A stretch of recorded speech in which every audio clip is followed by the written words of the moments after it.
নমস্কার। বাংলা গল্পঘরের সমস্ত শ্রোতা বন্ধুদের স্বাগত জানিয়ে আজকের গল্প পাঠ শুরু করতে চলেছি। আজ আপনাদের যে গল্পটি পাঠ করে শোনাতে চলেছি আশা করি খুব ভালো লাগবে। তাহলে প্রথম থেকে শেষ পর্যন্ত শুনতে থাকুন। শুরু করছি আজকের গল্প পাঠ। আশাপূর্ণা দেবীর লেখা সচরাচর। এ গল্প আমার নয়, দ্বিজেশ উকিলের। দ্বিজেশ উকিল বলেছিল, গল্পের প্লট চাও তো আমার কাছে এসো। আমাদের নথিপত্রের ভেতরে অনেক রংদার গল্প পাওয়া যায় হে। ও তোমাদের বানানো গল্প তার ধারে কাছেও পৌঁছতে পারবে না। এই তো সেই দিনকে একটা বেহারি ছোকরা আর একটা বাঙালি মেয়ে। সবিনয়ে বলেছিলাম, বেহারি বাঙালির গল্প থাক দ্বিজেশ, তুমি বরং শুধু বাঙালির গল্প বলো। দ্বিজেশ মুচকি হেসেছিল। ও, তুমি যে আবার ভারী নীতিবাগীশ, মনে ছিল না হে। তবে থাক, আমার একজন পরিচিত লোকের একটা ব্যাপার বলছি, শোনো। তারপর এ কথা সে কথার পর বলেছিল গল্পটা।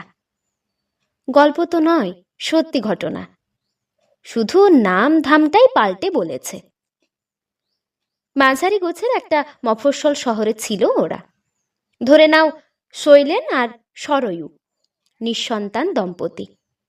ভালোবাসাবাসি করে বিয়ে ওদের নয়, মা বাপের ধরে দেওয়া বিয়েই। কিন্তু কুল উপচে পড়া ভালোবাসার সাগরে ভাসত দুজনে। বিয়ের 7-8 বছর পরেও যে এমন আবেগ সমৃদ্ধ ভালোবাসা বজায় থাকতে পারে সে কথা ওদের নিজের চোখে না দেখলে বিশ্বাস করতাম না। দ্বিজেশ বলল, হ্যাঁ, তখন আমি ওখানেই প্র্যাকটিস করতাম। বাড়ির গিন্নি রেগে গেলেই ওদের ভালোবাসার নজির তুলে ধরে খোঁটা দিতেন আমাকে। বোধহয় পাড়ার সব গিন্নিরাই তাদের কর্তাদের দিতেন, কারণ শৈলেনের দিক থেকে যেন আবেগটা ছিল বেশি প্রবল। আমি স্টাডি করে দেখেছিলাম, লোক দেখানো আদিক্ষেতা সে নয়, সত্যিকার গভীরত্ব ছিল।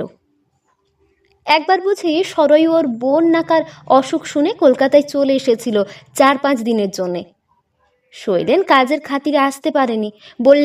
বললে তুমি বিশ্বাস করবে না, লোকটাই 4-5 দিন ভাতই খেলো না। রাঁধুনিটাকে ছুটি দিয়ে শুধু চা বিস্কুট খেয়েই কাটিয়ে দিল। আমাদের কোর্টেই কাজ করত। কার মুখ থেকে কার কানে কথা যায় সকলে খেপিয়ে মারতে লাগলো। শৈলেনবাবু বিরহে অন্নজল ত্যাগ করেছেন, তাতে লজ্জাও নেই, শরমও নেই। কটা দিন পরে বউ ফিরল, হতভাগা যেন বাঁচল। মনের আনন্দে সেদিন সকলের চায়ের দাম মিটিয়ে দিল নিজের পকেট থেকে। কিন্তু গ্রহ নক্ষত্রেরা মানুষকে কখনো একটানা স্বস্তিতে থাকতে দেয় না। এহেন একটি সুখী দম্পতির শান্ত স্নিগ্ধ জীবনটুকু বোধ করি চক্ষুশূল হলো তাদের। তাই তাদেরই চক্রান্তে সেই জীবনের ওপর এলো এক কুৎসিত বিপর্যয়। সেই কথাটাই আজ তোমায় বলছি। সময়টা ছিল বোধহয় শীতকাল, কিন্তু 2-3 দিন ধরে আকাশ মেঘাচ্ছন্ন থেকে সেদিন সকাল হতে টিপ টিপ বৃষ্টি শুরু হয়েছে। একই মফস্বলে শীত, তার উপর আবার বর্ষা, সোনায় সোহাগা, হাড়ের মধ্যে যেন কাঁপিয়ে দিচ্ছে। সকলেই সকাল সকাল ফিরবো ঠিক করে বেরোবার আগে চাটা জুত করে খেয়ে নিচ্ছি। হঠাৎ দেখি শৈলেন উঠে দাঁড়িয়ে বলছে, আমি চললাম। সে কি হে, চা খেয়ে যাবে না? না, আমার মনটা কেমন ভালো লাগছে না, আপনারা খান, আমি যাই। আমরা ঠিক করেছিলাম শেয়ারে ঘোড়ার গাড়ি ভাড়া করে যে যার আস্তানায় ফিরব, কারণ হাঁটবার দিন সেটা নয়। কাজেই শৈলেনের একা চলে যাবার প্রস্তাব সমর্থন করলাম না কেউই। সবাই বলতে লাগলাম, বাতিকটা একটু কমাও হে শৈলেন, বউ আর কার নেই? ভালোবাসাবাসিও তো অল্প বিস্তর সকলেরই আছে হে, তোমার মতো এত বউ পাগলা তো আর কেউ নয়। এইরকম বউ পাগলাদের বউই ঘর ভেঙে পালায়, এই বলে রাখলাম। এইটুকু সামান্য পরিহাস, কিন্তু শৈলেনের মুখখানা যেন পাঙাশ হয়ে গেল।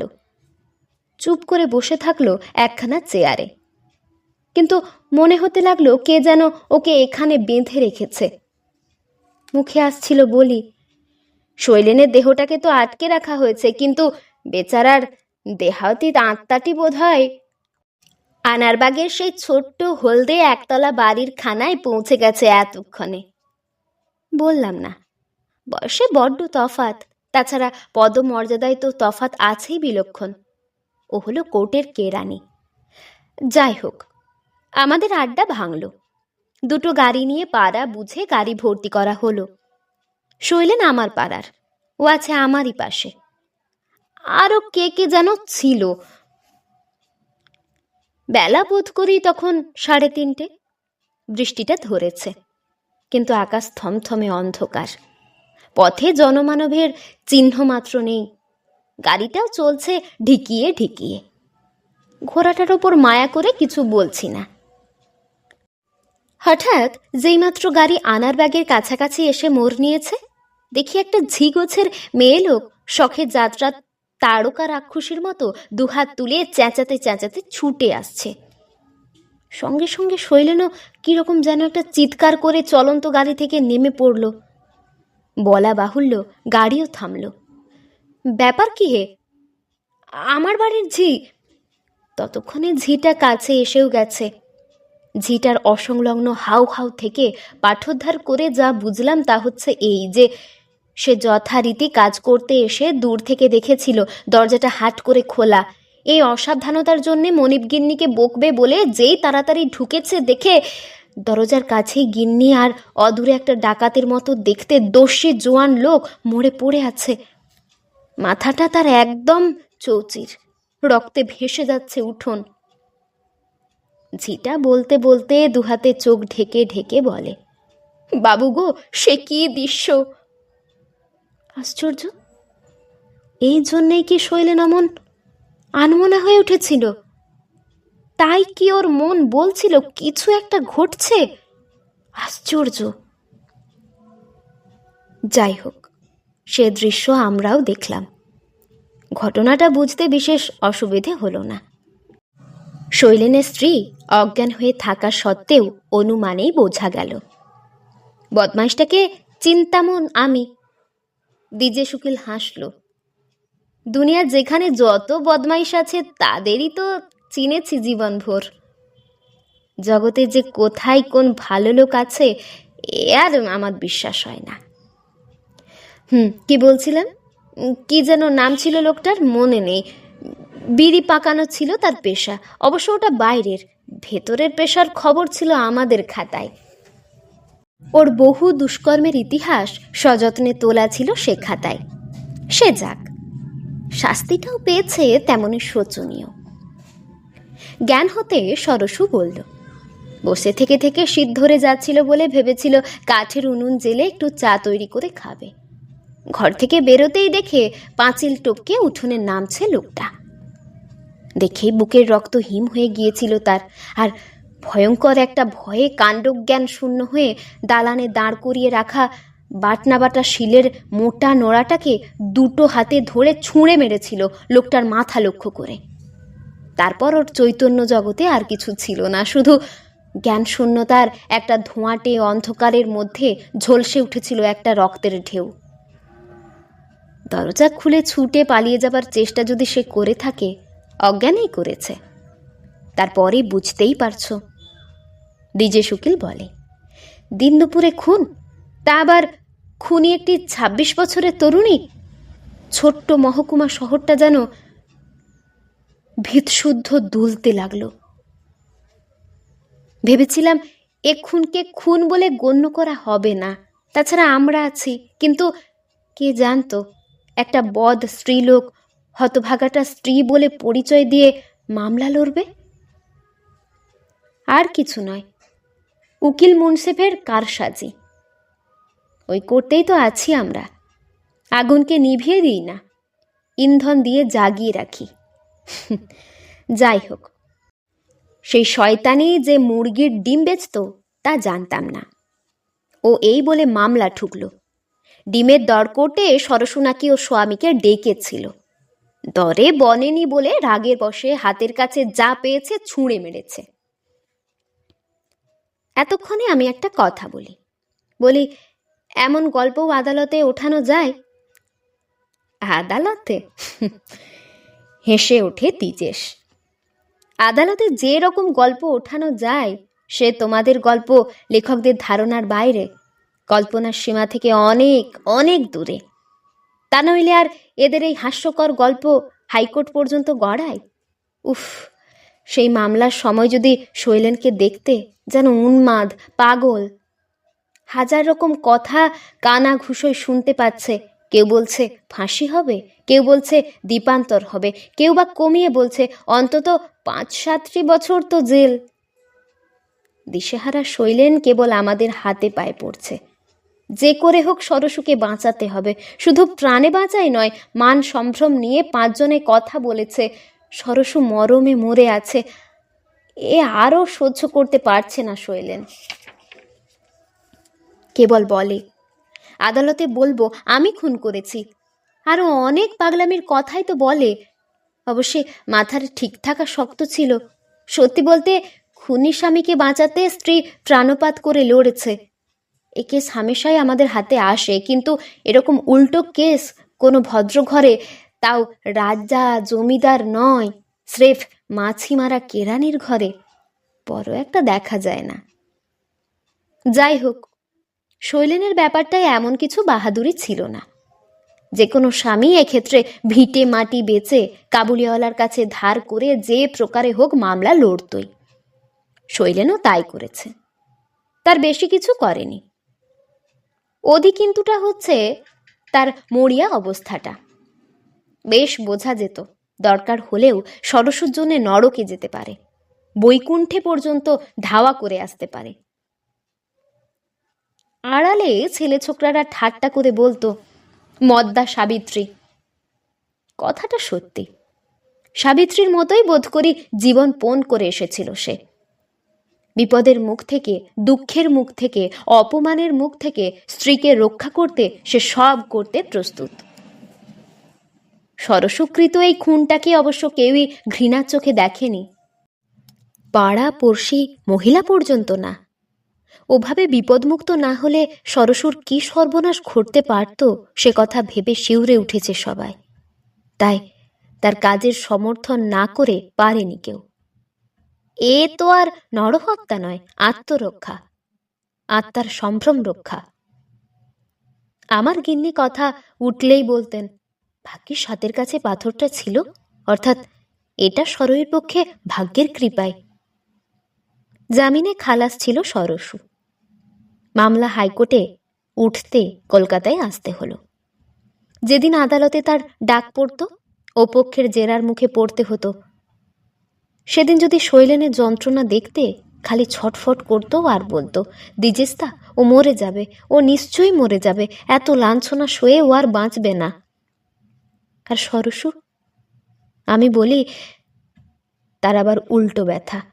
সে বলতো, ফাঁসিই যায় আর জেলেই যায়, অনুতাপ করব না, মনে জানবো ধর্ম রাখতে প্রাণ গেল। ভাবনা শুধু ওর জন্যে, আমার কিছু হলে ও কি আর বাঁচবে? মেয়েটা বুঝলে এদিকে বেশ শক্ত ছিল। জল জ্যান্ত আস্ত একটা মানুষকে খুন করে ফেলেছে বলে সে বিশেষ কোনো আত্মগ্লানি অথবা মানসিক কোনো অবস্থান্তর তার দেখতাম না। সে বিষয়ে বলতে একটা কথা আছে, সেই ভয়ঙ্কর সময়টার কথা আমি মোটে ভাবি না। দ্বিজেস্তা চোখ বুজে এড়িয়ে যায়, মনে করি সে সরসু আর কেউ। এ পর্যন্ত বেশ বুঝছি, কিন্তু শেষটা কি হলো তাই বলো। হলো আবার কি, হলো বেকসুর খালাস। বেকসুর খালাস? তা আবার কি হবে জানতাম, শুধু উকিল ব্যারিস্টারদের কারসাজিতে আর সেই হতভাগা মেয়ে লোকটার জেদে এতটা ভুগতে হলো। শৈলেনের পক্ষের কৌশলী জজকে প্রশ্ন করল, একটা খ্যাপা কুকুর কামড়াতে আসছে দেখে তাকে ইঁট ছুঁড়ে মারা যদি দণ্ডনীয় অপরাধ না হয়, এটাই বা হবে কেন? জজ উত্তর দিতে পারল না। মামলা ফেঁসে গেল। বউকে নিয়ে মহা সমারোহে কালীঘাটে পূজা দিয়ে এলেন শৈলেন। দ্বিজেশ নস্যির কৌটো বার করে বাঁ হাতের তেলোয় ঠুকতে লাগলো। আমি বললাম, তারপর? তারপর ধীরে সুস্থে হাতের নস্যি ঝেড়ে কৌটোর মুখ বন্ধ করে পকেটে রেখে দ্বিজেশ উকিল বলল, তারপর শৈলেন জেলা শহরে ফিরে এসে বিরাট ভোজ দিল। টাকা ছিল না, ধার করে দিল। যাকে যাকে চিনত কাউকে বাদ দিল না। অনেক দিন অমন একটা বড় ভোজ হয়নি ওখানে। আমি ঠোঁট বাঁকিয়ে বলি, এটা আর এমন কি একটা গল্প হলো যে কোনো সাহসী মেয়ে এরকম করতো? বাহাদুরের কিছু নেই। বাহাদুরি? না, সরসুর বাহাদুরির কথা তো বলছি না। বলে দ্বিজেশ পানের কৌটোটা বার করলো, হাত বাড়িয়ে বলল, নেবে নাকি একটা? দাও একটা। যাই বলো, তোমার গল্পে কোনো বিশেষত্ব নেই। গল্পটা তো এখনো বলিনি। বলে দ্বিজেশ পানের কৌটোটির ঢাকা বন্ধ করে সযত্নে রুমাল দিয়ে মুছে পকেটে রাখল। হ্যাঁ, গল্পটা এখনো বলনি? না, আর একটু আছে, সেইটুকুই গল্প। শৈলেন সরসুকে ত্যাগ করল। হ্যাঁ, ত্যাগ করল? হ্যাঁ, ত্যাগ করল। বলো কি, তার মানে? তার কি সন্দেহ হলো? না না, সে সন্দেহ হয়নি। বদমাইশটার হাতে সরসু একবার পড়লে যে পরিস্থিতি হতে পারত না, সে তো কচি ছেলেতেও বোঝে। সরসুর মান গেলে যে সে হতভাগাটার প্রাণ যেত না এবং সরসু নিজের প্রাণটা রাখত না, এ শৈলেন মনে প্রাণে বিশ্বাস করেছিল। আমি অবাক হয়ে বলি, তবে তবে তবে হচ্ছে এই। শৈলেন বলল, খুনে স্ত্রী নিয়ে ঘর করতে সে পারবে না। হ্যাঁ? বলল, স্পষ্টই বলল আমার কাছে। যে হাত দিয়ে ও একটা জলজ্যান্ত মানুষকে মেরে ফেলেছে, সে হাত দিয়ে আমার ভাত রাঁধবে, আমি খেতে দেবে, আমায় আমার সেবা করবে, এ আমি বরদাস্ত করতে পারবো না দ্বিজেস্তা। বললাম, চমৎকার, খাঁটি প্রেমের নমুনা বটে। দ্বিজে শুক্ল মাথা নেড়ে বলে, সে তুমি বলতে পারো। ভালোবাসায় ওর ভেজাল ছিল না বটে। এটা তবে কি? এটা যে কি সে কথা বোঝা ভারী শক্ত ভাই। বোধহয় এরই নাম সংসার, যা দয়া, মায়া, স্নেহ, প্রেম, বিচার, বিবেচনা, বুদ্ধি, যুক্তি সব কিছুর চাইতে শক্তিশালী।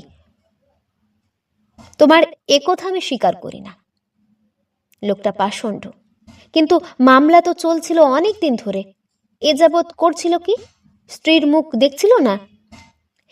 আরে তা কেন, দুবেলায় তো দেখছিল, তবে ঠিক স্বামী স্ত্রীর মতো বসবাস করতে তো পাইনি। আদালতের হুকুমে বিচ্ছিন্নভাবে থাকতে হয়েছিল। তাছাড়া হতভাগার কি তখন জ্ঞানগম্যি ছিল? মন্ত্রের সাধনা অথবা শরীর পতন, এমনি একটা নেশার ঘোরেই কাটছিল। ভেবেছিলাম সব মিটে গিয়ে বউ পেয়ে হাতে স্বর্গ পাবে ছোকরা। তা নয়, হরিষে বিষাদ। অথচ সরসুকে ত্যাগ করতে ওর প্রাণ যে ফেটে যাচ্ছিল, তাও আমি বুঝতে পারছিলাম। স্বীকার করছি, একটা গল্প শোনালে বটে, কিন্তু তারপর? তারপর শুনতে চাও? তারপর মানে সরসুকে বিদায় দেওয়ার পর কিছুদিন কেঁদে কেঁদেই বেড়ালো ছোকরা। তারপর হঠাৎ একদিন কাউকে বলা কওয়া নেই, দুম করে একটা বিয়ে করে বসলো। দেখেছি বউকে, কেলে কুৎসিত একটা মেয়ে, সেই অবধি ওখানেই আছে শুনেছি, সর সংসার করছে। আমি তো তারপর চলে এলাম, অনেক চেষ্টা চরিত্র করে এখানে। রেগে উঠে বলি, তুমি কি করলে? সে কথা জানবার জন্য কে মরছে?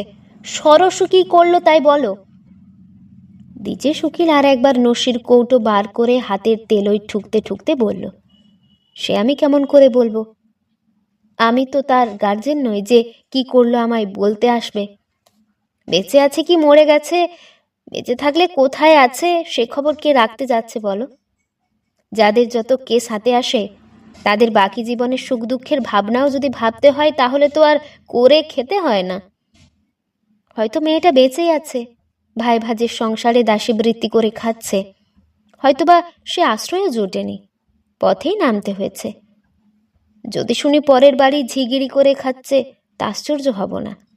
যদি শুনি অধপাতের তলায় তলিয়ে গেছে, তাতেও অবাক হব না। ওরে এই নির্মম উদাসীনতার সর্বাঙ্গ জ্বলে গিয়েছিল। ক্রুদ্ধ হয়ে বলেছিলাম, সেইটাই ওর পক্ষে উচিত। পৃথিবীর ওপর প্রতিশোধ নিতে নরকের রাস্তা বেছে নেওয়াই উচিত ছিল ওর। দ্বিজে শুকেল মৃদু হেসে বলেছিল, ওহে ভায়া, ওসব বড় বড় কথা হলো নাটক নোভেলের কথা। বাস্তব জীবনে সে রাস্তা ইচ্ছে করে বেছে নেবে তেমন উন্মাদিনী আর কজন হয় বলো? ঘটনাচক্রের ধাক্কা খেতে খেতে শেষ অবধি নরকে পৌঁছে যায়, এই পর্যন্ত। অবশ্যই দুঃখের পরীক্ষায় জয়ী হয়ে সম্মানের জগতে টিকে যাওয়ার উদাহরণটাই কি আর নেই? আছে, জগতে সবই আছে, ইচ্ছে করলে ভালোটাই ভেবে নিতে পারো। তবে সচরাচর যা ঘটে তাই বলছি।